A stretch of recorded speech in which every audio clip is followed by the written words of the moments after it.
Derrière cette porte interdite aux regards indiscrets, le programme P21 se dévoile enfin à quelques journalistes triés sur le volet. Après 4 années de préparation secrète, la 208, deuxième génération est prête. La voilà dans la livrée haut de gamme GT Line.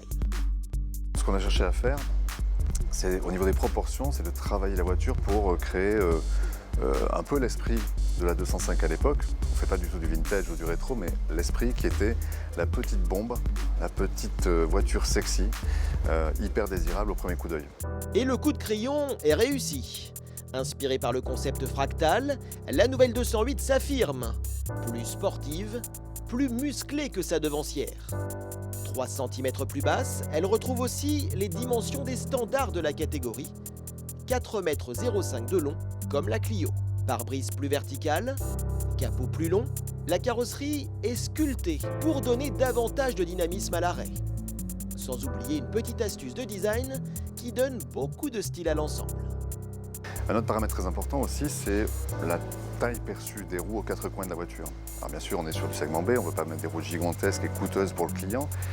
Et l'astuce de ces oreilles de roue noires rapportées, qui ne sont pas d'ailleurs sur tous les niveaux de la voiture, c'est que ça fait que la zone de la roue paraît plus grande, que les porte-à-faux paraissent plus courts, et donc que les roues sont bien aux 4 coins de la voiture. On a une voiture bien posée, voilà, bien réalisée, bien proportionnée.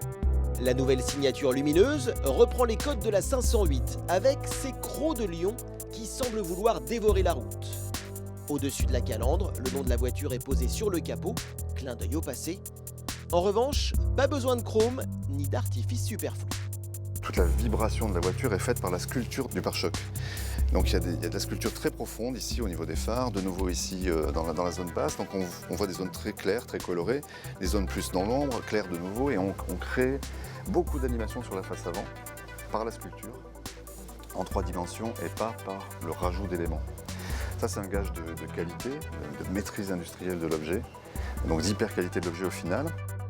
Sur la partie arrière également, la 208 vient puiser dans les codes esthétiques de ses aînés.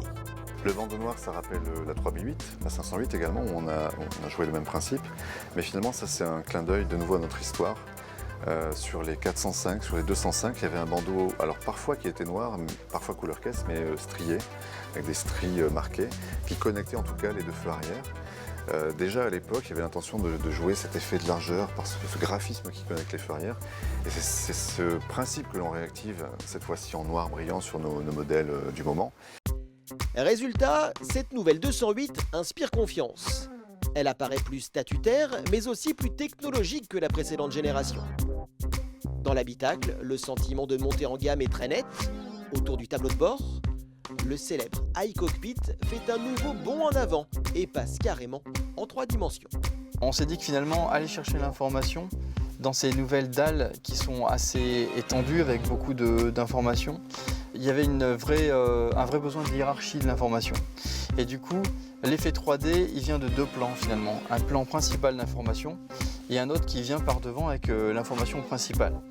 Du coup, vont s'afficher les informations les plus importantes au bon moment. Par exemple, si je suis en navigation, je vais avoir une invitation à tourner dans 20 mètres. Dans ce cas-là, la consigne va arriver vers le premier plan. Et là, du coup, on a un double effet. On a un effet assez sympathique, ou enthousiasmant d'avoir une information qui bouge et un objet un peu holographique. Mais surtout, elle permet d'attirer l'œil. Le mouvement attire l'œil et du coup, on n'a pas besoin d'aller chercher sur toute la surface d'information là où l'information est importante. Du coup, on va encore gagner du temps sur la prise d'information. Toujours à hauteur du regard, le large écran tactile 10 pouces permet de régler les paramètres de la voiture, la radio ou la navigation. Avec un raccourci plutôt malin, une simple pression avec 3 doigts pour revenir au menu principal.